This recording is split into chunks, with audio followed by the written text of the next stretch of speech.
Hello everyone. Joe Walsh finally confirming the truth about Don Henley is not the explosive scandal the tabloids love to invent, nor is it a secret feud or hidden betrayal as social media rumors often claim. Instead, it is a deeply human, profoundly complicated story about brotherhood, artistic tension, survival, loss, redemption, and the painful honesty that only comes from decades of living side by side inside one of the most successful, turbulent, and mythologized bands in American history, the Eagles, where creative brilliance collided constantly with pressure, ego, addiction, fame, and the impossible expectations of millions of fans. Because while most people only see the polished legacy, Hotel California, worldwide tours, stadiums filled to capacity, few realize that Joe Walsh and Don Henley spent years navigating a relationship defined by equal parts mutual respect and overwhelming strain,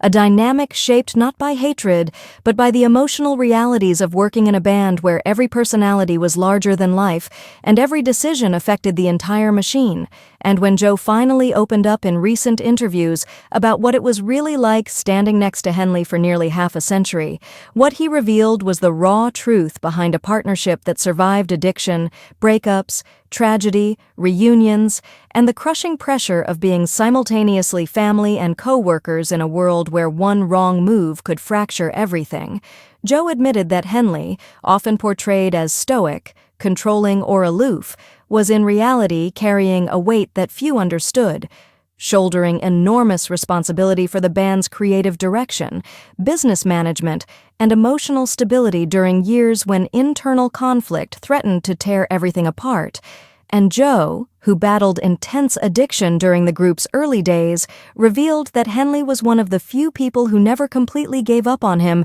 even during the darkest moments when Walsh himself questioned whether he would live long enough to play another show.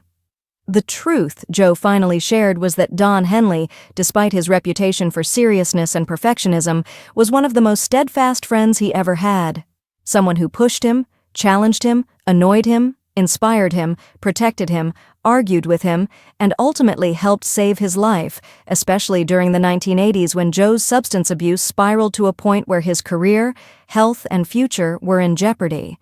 And when Walsh finally got sober, he openly credited Henley and the rest of the band for their intervention, their loyalty, and their refusal to let him destroy himself, calling Henley the anchor in a storm the public never saw,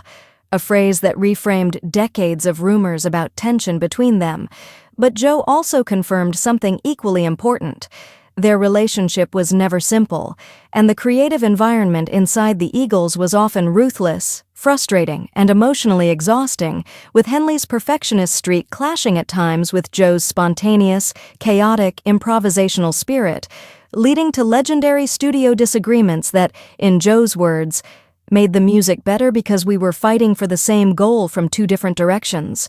A truth that sheds light on why the band's sound remains timeless. After Glenn Frey's death, Joe revealed, Henley stepped into an even heavier emotional role, guiding the band forward when grief nearly broke them. And in the years since, Joe has spoken more openly and more tenderly about Henley than ever before. Not as a bandmate or boss, but as a friend who weathered storms beside him for nearly half a century, proving that the real truth is not scandalous at all, but unexpectedly beautiful. That their bond, forged in pressure and tempered in pain, became one of the most enduring friendships in rock music, a relationship built on respect, honesty, stubbornness, loyalty, and survival. And when Joe finally confirmed the truth about Don Henley, what he really revealed was that behind every rumor, every headline, every myth about rock band conflict, there is a story of two men who walked through chaos together and came out on the other side with a connection deeper than fame, deeper than music, and deeper than the public ever imagined. Thanks for watching.